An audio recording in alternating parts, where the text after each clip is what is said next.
Oke, selamat malam teman-teman. Perkenalkan nama saya Kelvin Samarilas Tumorang, NIM 192100061. Saya dari program studi Teknik Informatika dan pada kesempatan kali ini akan membahas uh, proyek akhir dari mata kuliah Business Process Modeling, yaitu pembahasan case dan penjelasan pembuatan Business Process Modelingnya menggunakan Bizagi. Ya, kita langsung saja lihat pada tabel berikut. Nah, dari sekian case, saya memilih case 5, yaitu proses pengembalian faktur atau pengembalian barang dari konsumen ya teman-teman. Jadi prosesnya itu faktur itu perlu diperiksa ketidakcocokannya. Jadi setelah diperiksa ketidakcocokannya, terdapat 3 opsi. Jika tidak ditemukan ketidakcocokan, tidak ada ketidakcocokan, maka faktur itu diposkan atau dikumpulkan ya teman-teman. Lalu yang kedua, ada ketidaksesuaian tetapi dapat diperbaiki. Jadi jika ditemukan opsi tersebut, maka faktur dikembalikan ke pelanggan. Lalu yang opsi ketiga, jika ada ketidaksesuaian dan jika ada ketidaksesuaian dan tidak dapat diperbaiki. Jadi jika ditemukan opsi tersebut, maka faktur itu diblokir atau dimusnahkan. Jadi apapun yang menjadi hasil dari pengecekan ketidakcocokan faktur tersebut, maka hasilnya akan diparkir atau dikumpulkan dari pengecekan ketidakcocokan faktur tersebut. Lalu setelah dikumpulkan, maka prosesnya akan selesai. Begitu teman-teman. Jadi kita langsung saja ke Bizaginya. Jadi seperti berikut tampilan Bizagi teman-teman. Menjelaskan sedikit. Jadi di atas ini adalah tampilan home. Tampilan home ini basic ya teman-teman. Jadi fungsi kontrol-kontrol dasar dari Bizagi, contohnya paste atau run workflow. Jadi ketika WP-nya sudah dibuat, maka bisa disimulasikan workflow-nya. Lalu ada formatting dan lain sebagainya. Lalu di sini ada format tampilan Bizaginya teman-teman ya. Kayak mau buat vertikal atau buat di horizontal seperti itu. Kalau ada view di sini buat kontrol view tampilan Bizagi, jadi bisa di zoom in, zoom out seperti itu. Lalu ada publish, di sini ada tampilan publish, jadi mau dipublish jadi fitur publish untuk bisnis prosesnya teman-teman. Jadi mau dipublish melalui PDF atau di Word seperti itu. Lalu ada export dan import, bagannya mau diekspor menjadi apa ataupun sebaliknya. Ketika ada file BPM lain, mungkin teman-teman bisa import terus ditampilkan di aplikasi Bizagi ini. Lalu ada tools dan ada help seperti itu teman-teman. Jadi untuk di bagian kiri sini ada palette ya teman-teman, palette. Jadi di sini ada elemen-elemen yang akan teman-teman gunakan untuk business process modeling teman-teman. Jadi yang bagian pertama ada flow.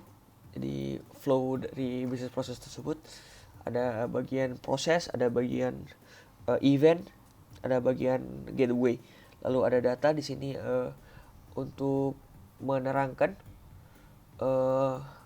bagian penyimpanan data pada business process modeling teman-teman. Lalu pada segmen berikutnya ada artifak. Artifak itu memberikan informasi lebih, mungkin lewat gambar atau lewat citation, lewat caption ya teman-teman, seperti caption begitulah pada BPM kalian. Jadi annotation, contohnya ada BPM kalian ingin memberikan informasi lebih, itu bisa ditambah annotation seperti itu. Lalu di sini ada streamline itu prosesnya. Jadi menggambarkan siapa yang berpartisipasi atau prosesnya namanya apa seperti itu teman-teman. Jadi streamline itu ya ini streamline. Lalu berikutnya ada connection. Jadi yang menghubungkan antara elemen per elemen dalam bisnis proses modeling kalian itu adalah connection. Sekian penjelasannya untuk Bizagi ini. Kita langsung mulai saja ke case-nya. Jadi case faktur proses ya teman, proses faktur. Lalu kita start eventnya. Jadi event ini di start ketika invoice diterima. Lalu ketika invoice diterima, langsung kita lanjut ke proses yang berikutnya. Prosesnya di sini adalah pengecekan ketidakcocokan dari invoice tersebut. Nah teman-teman, jadi setelah invoice diterima, langsung proses berikutnya adalah pengecekan ketidakcocokan invoice tersebut.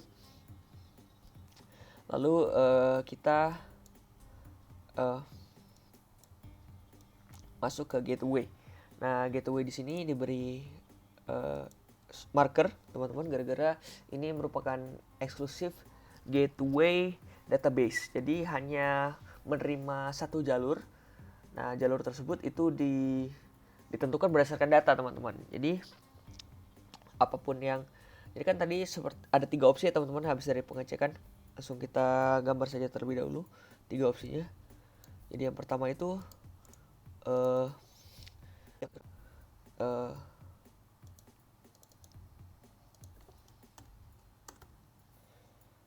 lalu opsi yang kedua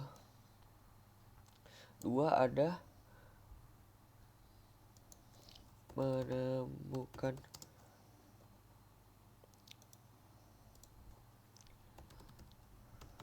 kecocokan dan bisa diperbaiki. Lalu opsi yang ketiga ada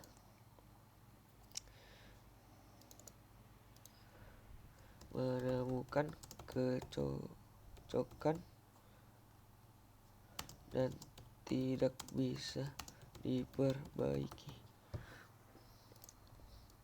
Ya, dari ketiga opsi ini teman-teman, kalau misalnya pengecekan ketidakcocokan itu tidak ditemukan, maka otomatis akan di post. Jadi suatu saat fakturnya itu bisa digunakan kembali karena kecocokan dari laporan konsumen tidak ditemukan. Lalu kalau yang kedua menemukan kecocokan tapi bisa diperbaiki, otomatis faktur tersebut akan dikirim ke konsumen. Lalu ketika tidak bisa diperbaiki, maka akan diblokir atau dimusnahkan. Nah, teman-teman, oke, seperti ini ya teman-teman. Nanti dirapikan. Terus karena ini merupakan eksklusif gateway teman-teman. Jadi dia hanya menerima satu rute. Maka di sini ditutup dengan eksklusif gateway juga. Jangan lupa dibeli marker menandakan ini eksklusif gateway.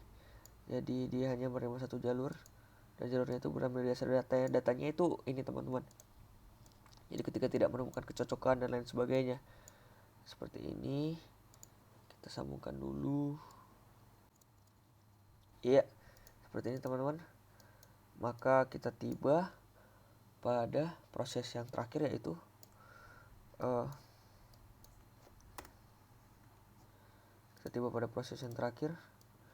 yaitu data di store atau di parkir.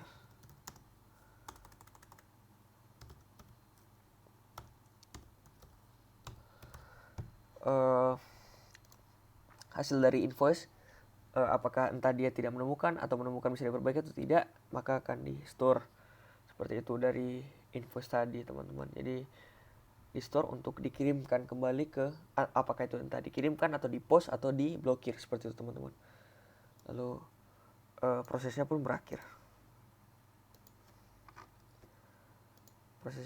teman-teman, seperti itu. Seperti itu teman-teman, penjelasan bisnis proses mengenai case proses faktur dari konsumen. Jadi overall setelah invoice diterima, lalu ada pengecekan ketidakcocokan faktur yang diberikan konsumen tersebut. Jadi menemukan 3 opsi, yaitu apakah tidak ada kecocokan, atau menemukan ketidakcocokan, atau menemukan ketidakcocokan dan tidak bisa diperbaiki. Lalu antara 3 itu, maka hasilnya akan di park atau di store dan proses faktur pun berakhir. Demikian penjelasan saya. Nama saya Kelvin Situmorang.